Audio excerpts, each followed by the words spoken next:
उत्तर प्रदेश नोएडा 21 अगस्त शाम के लगभग 5:30 बजे एक घर से चीखों की आवाज़ें निकलती हैं और जब वो चीखों की आवाज़ दूर दूर तक जाती है, पड़ोसी भागकर आते हैं और जो भी देखता है वो देखकर संग रह जाता है। देखने वालों की रूह तक कांप उठती है क्योंकि उस घर में एक लड़की को जिंदा जलाया जा रहा था और वो कोई और नहीं, उसी घर की बहू थी। जी हाँ, निक्की जो कि नोएडा में रहती थी, जो कि एक मेकअप आर्टिस्ट थी। उसको इतनी बेरहमी से जलाया गया था कि जिसने देखा उसकी रूह कांप उठी। उसके सिर्फ कपड़े ही नहीं, उसके शरीर के खाल, उसका मांस सब कुछ जल चुका था। क्यों की गई थी उसकी इतनी बेरहमी से हत्या? क्या थी यह हत्या की असली वजह और कौन थे वो हत्यारे? करते हैं इस निक्की मर्डर केस का पूरा खुलासा। बने रहिए मेरे साथ इन वीडियो में। आदाब, नमस्कार, सत श्री अकाल। मैं आपके सामने लेकर आई हूँ जुर्म की एक और नई अनोखी दास्तान। दोस्तों, लड़की की जब शादी होती है वो अपने मन में बहुत सारे सपने सजाती है कि उसका भी एक परिवार होगा, उसको चाहने वाला पति होगा, उसके बच्चे होंगे, वो भी एक नया जीवन अपना संपन्न करेगी। ऐसी ही कुछ सपनों के साथ ही शादी हुई थी निक्की की। 28 वर्षीय निक्की की शादी दिसंबर 2016 को विपिन भट्टी के साथ की गई थी और उसी के साथ ही उसकी बड़ी बहन कंचन की शादी रोहित यानी कि विपिन के भाई के साथ की गई थी। ये दोनों सगी बहनों की शादी एक ही घर में हिंदू रीति रिवाज के अनुसार की गई थी। उन दोनों को यही लग रहा था कि ये एक ही घर में जा रही हैं जहाँ की वो कुशल परिवार बनाएंगी, देवरानी जेठानी नहीं बल्कि बहन का रिश्ता निभाएंगी। लेकिन उनको नहीं पता था कि आने वाले सालों में उनके साथ कुछ ऐसा होने वाला है जो पूरे देश को हिलाकर रख देगा। निक्की और कंचन दोनों की शादी इनके पिता भिखारी सिंह कर देते हैं।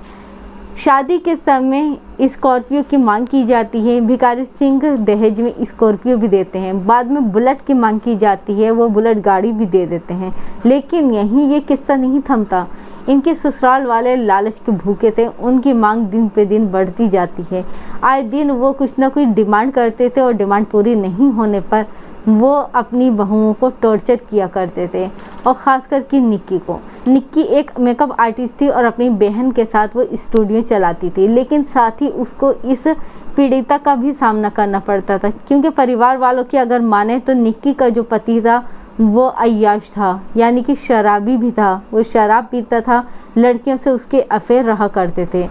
2024 में विपिन भट्टी को रंगे हाथों पकड़ा गया था जब वो एक वेगनार गाड़ी में एक लड़की के साथ आपत्तिजनक हालत में मिला था।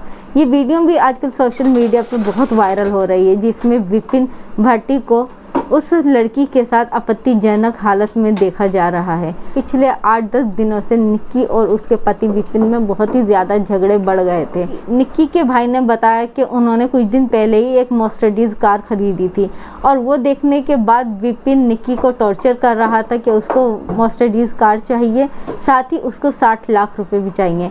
डिमांड नहीं पूरी होने की वजह से वो रोज़ाना निक्की को मारता था, उसके साथ घरेलू हिंसा करता था। निक्की ने ये बात अपने परिवार वालों को भी बताई। इस बात पर पंचायत भी हुई, कई बार पंचायतें की गई, लेकिन निक्की और विपिन का रिश्ता नहीं सुधरा।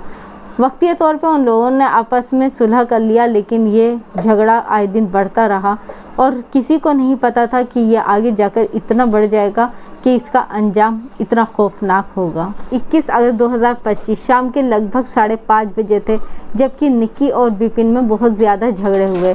अगर उसकी बड़ी बहन कंचन की माने तो इसमें शामिल था विपिन का पूरा परिवार, निक्की का पति विपिन भाटी, देवर रोहित भाटी, सास दया भाटी और उसके ससुर सतवीर भाटी, ये सब शामिल थे।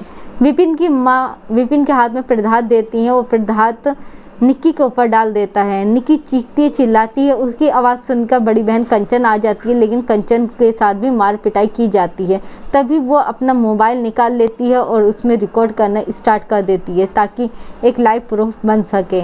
उसके बाद निक्की को लाइटर निकालकर जला दिया जाता है और जलाने वाला कोई और नहीं उसका अपना पति विपिन भाटी था।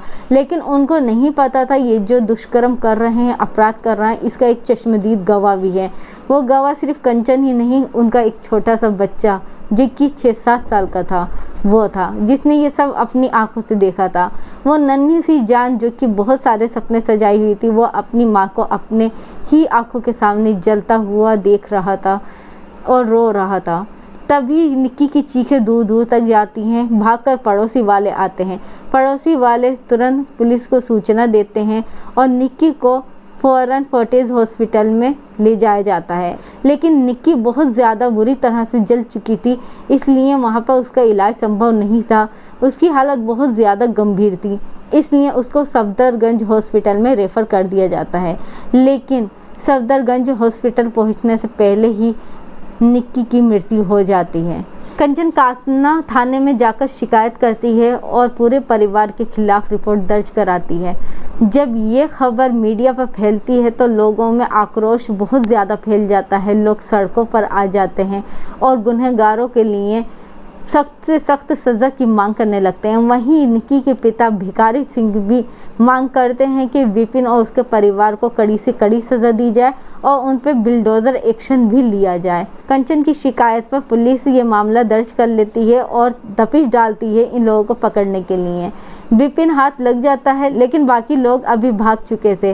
पुलिस अपनी 2 टीमें बनाती है और उन सभी को भी पकड़ने की पूरी तैयारी करती है और वक्त नहीं गंवाते हुए ही पुलिस को विपिन की मां यानी कि दयावती भी मिल जाती हैं। दूसरी तरफ विपिन को जब पकड़ा गया और पुलिस उसको लेकर जा रही थी तो विपिन वहां से भागने की कोशिश करता है और पुलिस के हथियार छीन लेता है। लेकिन तभी पुलिस मौका ना गंवाते हुए विपिन का पीछा करती है। दोनों में मुठभेड़ होती है और पुलिस को आखिरकार एनकाउंटर करना पड़ता है। पुलिस गोली चलाती है जो कि विपिन के पैर पर लगती है। हाफ एनकाउंटर होता है, लेकिन विपिन पकड़ा जाता है और पुलिस उसको गिरफ्त में ले लेती है और जेल ले जाती है। अब पुलिस के हाथ विपिन आ चुका था और उसकी माँ भी पुलिस को मिल चुकी, यानी कि विपिन और उसकी माँ दोनों ही अभी हिरासत में। लेकिन विपिन के पिता और उसका भाई अभी भी फरार है और पुलिस ने 2 टीमें बनाई हुई हैं जो कि उनको ढूंढ रही है। तलाश उनकी भी अभी जारी है। वहीं कंचना ने यह भी बयान दिया कि ये किस्सा काफ़ी समय से चल रहा था। फरवरी 2025 में भी कंचन को बहुत बुरी तरह से उनके ससुराल वालों की द्वारा मारपीट की गई थी। उसने इस बात की कई बार शिकायतें की हैं, लेकिन किसी ने कड़ा एक्शन नहीं लिया। काश अगर तभी कोई कठोर कार्रवाई की जाती तो शायद कंचन अभी इस हालत में नहीं होती, उसको अपनी ज़िंदगी से हाथ नहीं धोना पड़ता। दोस्तों, आपको भी इस कहानी ने अंदर तक झंझोड़ दिया होगा। आप हमें कमेंट करके ज़रूर बताएं कि विपिन को क्या सज़ा मिलनी चाहिए। आपकी इसमें क्या राय है? वीडियो अच्छी लगी है तो वीडियो को लाइक करके चैनल को सब्सक्राइब करें। फिर मिलेंगे एक और जुर्म की नई दास्तान के साथ। जब तक आप अपने परिवार का ख्याल रखें, सुरक्षित रहें। धन्यवाद।